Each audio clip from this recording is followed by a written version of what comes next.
안녕하세요. 이혼 전문 한경태 변호사입니다. 제가 요즘 가장 많이 상담하고 있는 사건 분야 중 하나가 상간소송이 아닐까 싶은데요. 저는 당연하다고 생각해서 말씀을 드리는데 의외로 상담자분들이 상간소송에 대해 모르고 있거나 오해하고 있는 부분이 있더라고요. 그래서 오늘은 상간소송의 기본 중의 기본인 상간소송을 어떤 방식으로 하는 것인지에 대해 말씀드려볼까 합니다. 먼저 상간소송에 이르게 되는 과정을 말씀드려 볼게요. 처음에는 배우자의 외도를 의심하게 되죠. 배우자가 평소에 하지 않던 행동들을 보이는 경우가 있으니까요. 대표적으로 휴대폰을 손에서 놓지 않는다든지, 평소 신경 쓰지 않던 옷에 신경을 쓰거나 추가로 새로운 속옷을 구입한다든지, 주차장에 차를 주차하고 집에 들어와야 하는데 한참 있다가 집에 들어온다든지, 이런 경우죠. 의심을 하게 되면 그때는 외도 증거를 수집하겠죠. 휴대폰, 블랙박스, 이메일, 구글 타임라인, SNS 등 모든 수단을 동원하여 외도 증거를 수집했고, 이제는 외도 의심이 아닌 외도 확신이 들게 됩니다. 모든 증거를 수집하고 나면 그때는 배우자에게 최종 확인을 해봐야겠죠. 내가 당신 외도한 사실을 알고 있고 이런저런 증거까지 다 확보해뒀다. 왜 그랬니? 이렇게 물으면 증거가 확실한 이상 배우자가 외도 사실을 부인하기는 쉽지 않을 거예요. 이렇게 되면 배우자는 둘 중 하나의 태도를 보일 가능성이 높죠. 미안하다. 내가 잠시 미쳤었나 보다. 제정신이 아니었나 보다. 한 번만 용서해주면 다시는 이런 일 없도록 하겠다. 이런 태도를 보일 수도 있고, 적반하장식으로 내가 바람핀 게 어때서? 어차피 우리 부부 사이 껍데기 아니었냐? 당신이 나한테 언제 관심이라도 있었냐? 이제 와서 왜 그러냐? 그냥 이참에 이혼하자. 이런 태도를 보일 수도 있습니다. 그러면 이때 고민을 하게 될 겁니다. 배우자의 외도를 알게 된 분들이 하는 첫 번째 고민은 배우자를 용서할지 아니면 배우자의 외도, 즉 부정행위를 이유로 이혼을 할지에 관한 것입니다. 두 번째 고민은 배우자를 용서한다고 해도 상간자는 가만둘 수 없으니 상간자에 대한 법적 책임을 추궁할지에 관한 것입니다. 세 번째 고민은 배우자와 이혼을 하더라도 협의이혼으로 할지 재판상 이혼으로 할지, 협의이혼이든 재판상 이혼이든 상간자에 대한 위자료 청구는 어떻게 할지에 관한 것입니다. 이러한 고민의 내용 및 최종 결정에 따라서 결국 상간소송의 세 가지 방식이 정해진다고 보시면 될 것입니다. 상간소송의 첫 번째 방식은 배우자는 용서를 하거나 배우자에 대한 이혼 여부는 잠시 유보해둔 상태에서 민사소송으로 상간자를 상대로만 손해배상 청구 소송을 진행하는 방식입니다. 제3자가 부부의 일방과 부정행위를 함으로써 혼인의 본질에 해당하는 부부 공동생활을 침해하거나 유지를 방해하고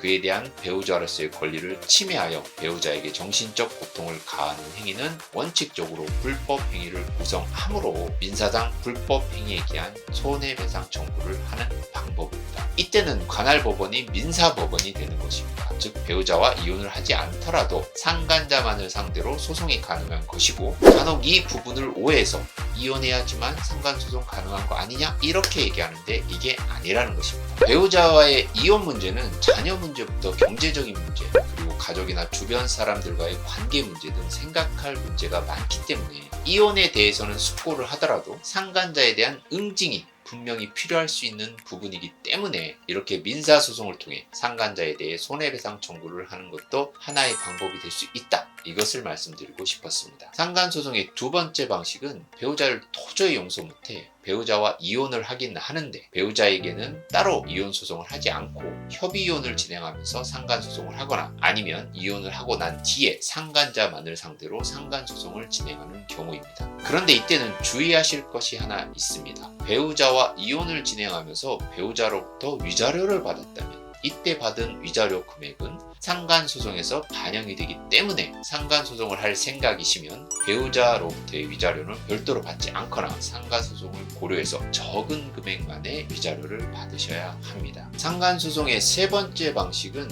배우자를 용서하지 못해 이혼을 하는데 이혼을 이혼소송으로 하면서 상간소송을 진행하는 경우입니다. 이때는 이혼소송과 상간소송을 하나의 소송으로 해서 피고인은 배우자, 피고인은 상간자로 해서 소송을 진행하거나 아니면 이혼소송하고 상간소송을 별도 소재기를 통해 두 개의 소송을 진행하는 방법이 있습니다. 이혼소송과 상간소송을 하나의 소송으로 하는지 두 개로 나누어서 하는지에 따라서 변호사 선임 비용, 법원 납부 비용, 그리고 위자료 판결 금액 등의 차이가 날 수 있어서 이 부분에 있어서도 신중할 필요가 있습니다. 상간소송의 두 번째 방식과 세 번째 방식은 이혼을 원인으로 하는 손해배상 청구여서 가사소송법상 가정법원에 전속 관할이 됩니다. 그래서 이때는 민사법원에서 판단 판단을 할 수 없습니다. 그래서 상간소송의 첫 번째 방식인 민사상 손해배상 청구하는 관할 법원에 있어 차이가 있습니다. 간혹 민사법원에 상간소송을 제기하는 경우 법원이 보정명령을 내려 이혼을 진행하고 있는지를 밝히라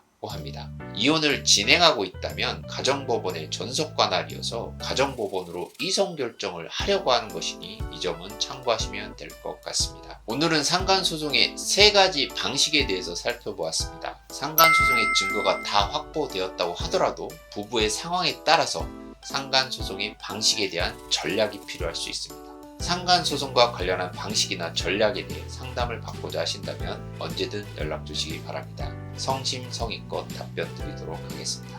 감사합니다.